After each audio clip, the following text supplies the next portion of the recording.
안녕하십니까, 소마시네마입니다. 오늘 본 영화를 리뷰를 해보죠.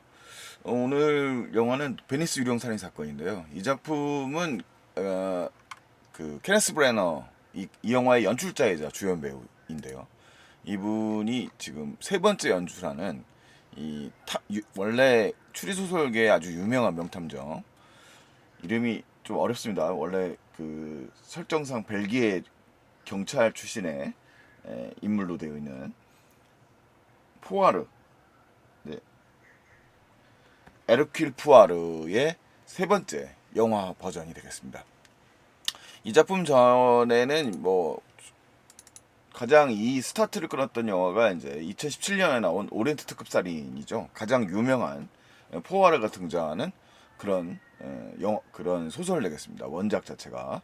그래서 사실 이 소설은 워낙 유명해가지고 평가가 오히려 좋지 못했어요. 왜냐하면 이 실제로 이 케네스 브래너의 에르키 푸아르 시리즈에서는 범인이 누군지 이걸 이제 끝까지 미스터리를 만드느라는 과정이 중요한데, 이 작품은 사실 저 같은 추리소설 문외한도 누가 범인이 누군지 알 정도로 굉장히 유명한 작품이어서 상당히 배우들이 뛰어난 화려한 캐스팅과 연기가 뛰어났음에도 불구하고 좀 전체적으로 관객들의 평가가 그렇게 좋지는 못했던 것 같습니다. 그 다음에 이제 두 번째 평가는 어쨌든 안 좋다고 하지만 흥행은 성공해서 1억 불 이상의 흥행은 성공을 했습니다. 그래서 좀 더 많은 예산이 투입돼서 좀 대작으로만 등장한 영화가 이제 2022년에 개봉한 데스 언 나일, 나일강의 죽음 되겠습니다. 근데 이 작품은 이제 지금 캐스팅된 배우 중에서 구설수에 올랐던 그 아미 해머가 있었기 때문에 좀, 그리고 코로나 등과 맞물리면서 약간 좀 영화 외적인 요소들 때문에 조금 개봉이 더 늦춰지기도 했었죠. 전적인 평가는 그렇게 나쁘지 않아서 이 시리즈는 그냥 전반적으로 평단의 평가는 비슷하게 나가고 있고요. 관객 평가는 오히려 더 좋았습니다만 흥행 성적은 또 의외로 좋지 않았습니다. 그러니까 이 시리즈를 좋아할 만한 분들만 봤기 때문에 아무래도 관객 평가가 조금 더 높아지지 않았나라는 생각이 드네요. 자, 그다음에 이제 세 번째 영화가 이제 바로 이 작품이 됩니다. 지금 우리가 오늘 얘기하고 있는 베니스 유령 살인 사건이고요. 이 작품에 대한 전반적 평가는 좀 호의적인데, 정작 국내에서는 또 별로 그렇게 반영을 얻지 못하고 있는 상황인 것 같고요. 국내 평단의 평가도 그렇게 그럭저럭 수준으로 보고 있는 것 같습니다. 상당히 좀 흥미로운 이야기입니다만, 이 작품의 원작은 이제 할로윈 파티라는 에거스 크리스티의 소설이고요. 상대적으로 앞에 두 편의 작품들은 이 오리엔트 특급 살인하고, 그다음에 나일강의 죽음은 원작 소설도 유명하고 피터 유스티노프가 출연했던 클래식 영화들도 꽤 유명한 영화들이 되겠습니다. 그래서 새롭게 어떻게 보면 리메이크가 된 영화라고 할 수 있는데, 사실 베니스 유령살인 사건 원제는 헌팅 인 베니스인데요. 이 작품은 사실 좀 덜 알려져 있는 작품이라서 저는 오히려 조금 더 흥미롭게 본 것 같습니다. 조금 스타일은 근데 한국 관객들이 선호한 스타일이 아닌 게 약간 이제 고디코르랑 연결이 좀 돼서, 그러니까 영화의 스타일 자체가 미스터리, 일종의 미실 추리극이죠. 이 푸아르가 등장해서 이 베니스에 다 쓰러져가는 어떤 음침한 전설을 가지고 있는 주택에 귀신이 나타난다는 등등의 배경을 가지고 실제 살인 사건이 벌어지고 그 살인 사건을 이제 푸아르가 풀어나간다는 설정입니다. 일단 이 영화에서 지금 푸아르는 베니스의 은거 중인 걸로 등장을 하고 있고요. 앞에 있는 전의 사건들의 일종의 어떤 충격 같은 것들을 통해서 일종의 좀 흥미를 잃고 자신이 이제 범죄 에너지를 얻는 사람이잖아요. 그러니까 새로운 자극을 받는 사람입니다. 이 사람이 이제 원래 옛날에 추리소설 시절의 별명은 회색 뇌세포, 이렇게 해서 약간 회의적이고 냉소적이고 이성적인 캐릭터인데, 그런 인물로서 베니스에 응거하고 있는 걸로 등장을 합니다. 그런데 이제 이 사건에 아무 흥미도 없었지만 지금 티나페이가 연기하는 캐릭터가 작가인데, 이 캐릭터의 이제 일종의 설득을 받아서 사건에 이제 개입하게 되는 거죠. 기본적 전제는 비슷하고요.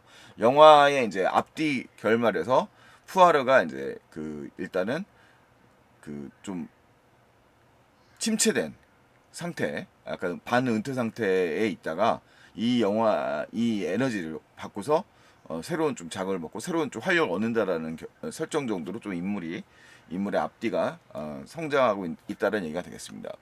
전체로 이 영화는 1시간 40분 정도의 상당히 빠른 영화인데요. 전편인 오리엔탈 특급 살인 사건이라든가 나일강의 살인이 좀 2시간 전후반으로 상당히 긴 러닝 타임을 갖고 있는데 반해서 이 베니스 유령 살인 사건의 경우는 1시간 43분에 되게 상업 영화 기준이 90분이라고 했을 때 적절한 러닝 타임을 가지고 있는데 굉장히 그 밀실이라고 하는 배경적인 공간들, 이 베니스라고 하는 공간이고, 그리고 이 베니스의 공간에서도 한 공간, 되게 좀 음침하고 어두컴컴한 배경 속에서 전체적으로 이런 그 시각 디자인 자체도 굉장히 어두침침하게 되어 있어요. 그래서 약간 유령 들린 집이라고 하는 배경을 가지고 있는 약간 고디코르적인 그런 시각적 스타일들을 좀 구현하고 있다고 말할 수 있겠습니다. 애초에 교룡회라고 하는 것 자체가 결국 귀신과 교류를 나눈다는 거고요.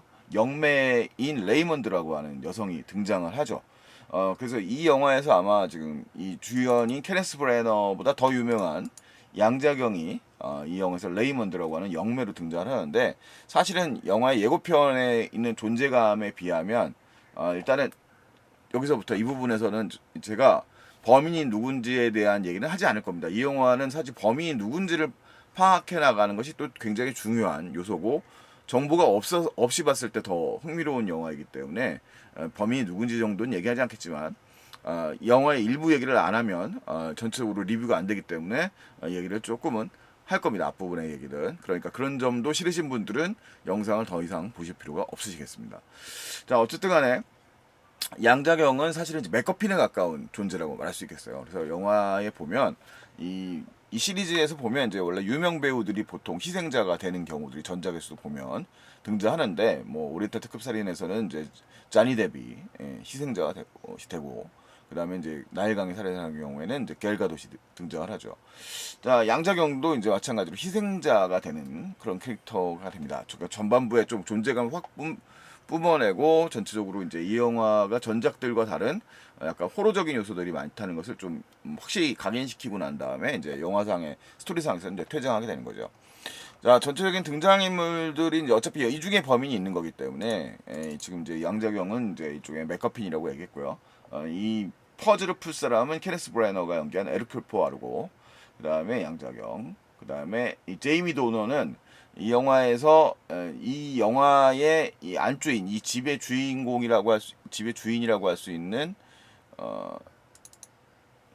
로나드 드웨이크 전직 그 오페라 가수고, 딸이 얼마 전에 추락사로 사망한 여인으로 등장합니다. 되게 불행해서 자신의 딸을 부르는 교룡회를 주최한 인물이고요. 이 레슐리 페리에는 의사인데 PTSD를 앓는, 전쟁에 참가를 했다가 상당한 강박증이라든가 스트레스를 많이 받고 있는, PTSD를 앓고 있는 의사로 등장을 합니다. 제이미 도넌이 연기를 했고요. 그다음에 이 페리에의 아들로 되게 어른스럽고 조숙한 아들 캐릭터로 주드 힐이라고 하는 손이 등장하는데, 이 소년도 약간 그 유령을 보는 듯한 느낌으로 등장을 합니다. 그 다음에 레이놀드, 즉 양자경 캐릭터가 일종의 영매사인데 그의 조수 역할을 하는 인물로 엠마 레어드라고 하는 인물이고요. 이 여성도 과거사가 있어요. 이 영화의 전적 배경은 47년도 베니스예요. 그러니까 전후에 헝가리 출신의 인물로 등장을 하고요. 또 다른 이제 조수로 알리칸이 또 등장을 합니다.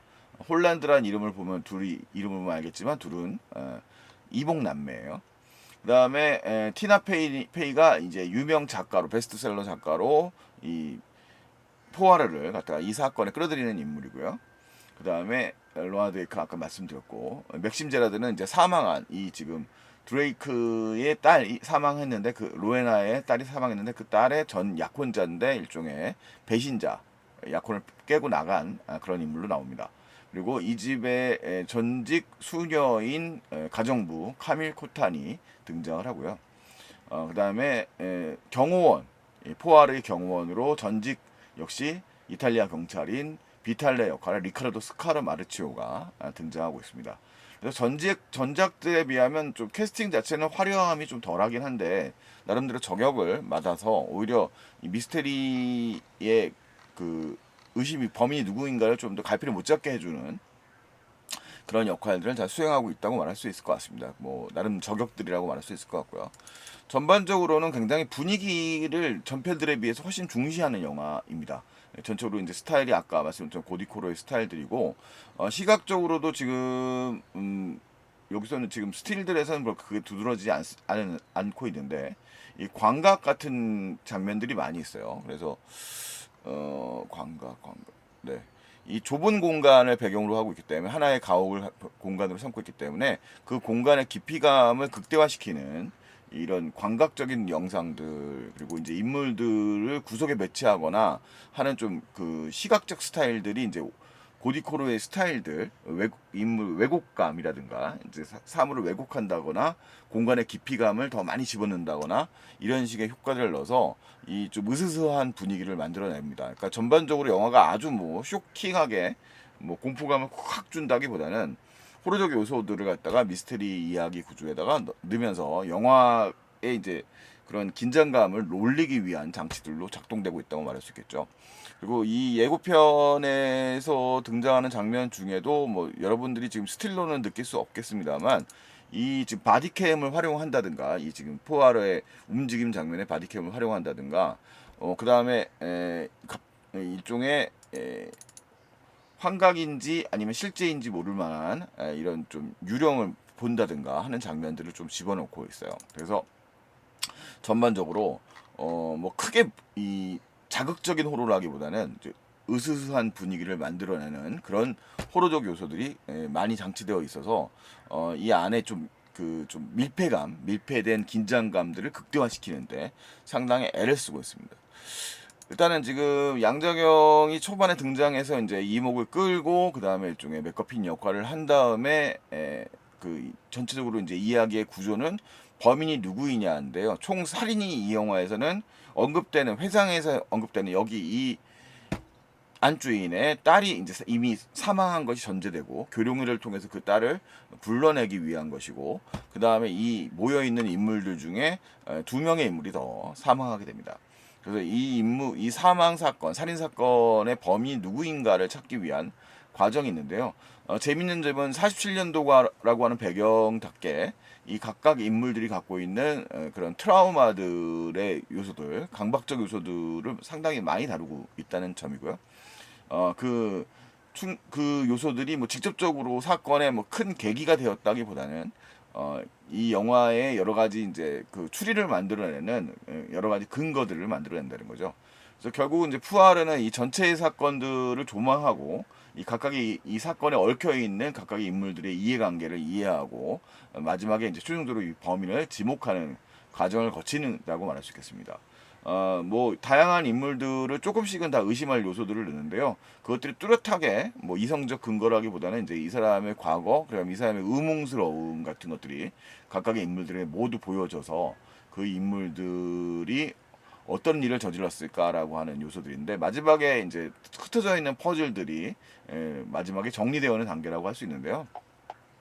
뭐 사실 이 지금 이 아가사 크리스티의 전체적인 원작 소설들을 영화하면서 이 결국 만들어내는 것은 뭐 특별하게 그 작품적 요소들을 아주 크게 높게 만들어내기는 어렵다고 볼 수 있겠습니다. 그냥 하나 그 자체의 추리극이라고 말할 수 있고 그 추리극의 요소에다가 여러 가지 이야기들을 함의하는데 다만 시각적으로 이제 지금 요 장면에서 보는 것처럼 이 인물은 일종의 푸아르가 보는 일종의 환각에 해당되는 인물일 수도 있고요. 뭐 유령일 수도 있는 인물일 수도 있는데 영화에서는 그것들을 갖다 뚜렷하게 무엇이라고 정답을 주지 않으면서 약간 호러적 느낌들을 상당히 많이 부여를 하고 있는 것이 또 사실입니다. 그래서 결과적으로는 이 시리즈의 일종의 그 미스터리 구조들을 좀 새로운 스타일로 만들어 나갔다는데 좀 흥미로웠고 제가 관심 있게 봤던 부분들은 역시 촬영적인 부분들이고 그다음에 프로덕션 디자인 같은 것들이 이 베니스라고 하는 그 수중 도시 그 수상 도시죠. 수상 도시 위에 더 있는 그 베니스의 시각적 요소, 폭풍이 몰아치는 그런 공간적 구성, 뭐 좀 약간 자기적일 수도 있는데, 이제 전체적으로 미스터리를 만들어 나갈 수 있는 그런 공간들을 배치하고 있으니까 그 배치들을 아주 그 속에서 분위기를 만들어내는 데 있어서 상당히 좀 재미가 있다는 부분을 재미가 있다고 좀 느낄 수 있었습니다. 다만 좀 이 영화는 아무래도 구조적으로 뭐 크게 액션이 있을 만한 영화는 아니기 때문에 그런 부분에서 조금 루즈함을 느낄 수 있는 부분들도 상당히 좀 있을 수 있고요. 이게 그 배경 자체가 베니스를 배경으로 하고 있는 영화이다 보니까 전후에 전쟁이 끝나고 난 뒤에 유럽을 배경으로 하고 있는 영화이니만큼 그런 시대적 분위기에 대한 좀 공감이라는 게 아무래도 우리 입장에서 조금 떨어질 수도 있다고 생각이 될 수 있겠습니다. 뭐 아주 훌륭하다고 이 영화를 뭐 마치 케네스 브래너의 무슨 케네스 브래너는 사실 섹스피어 극으로 원래 유명해진 사람이죠. 헨리 오세 같은 작품으로 유명해진 사람인데 이 케네스 브래너의 그 연극 연출적 개성이 있어요. 그래서 옛날에 토르의 1편을 연출하기도 했었던 사람인데 사실 그쪽보다는 이런 분야에 더 재능이 있는 그런 연출자이자 배우이죠.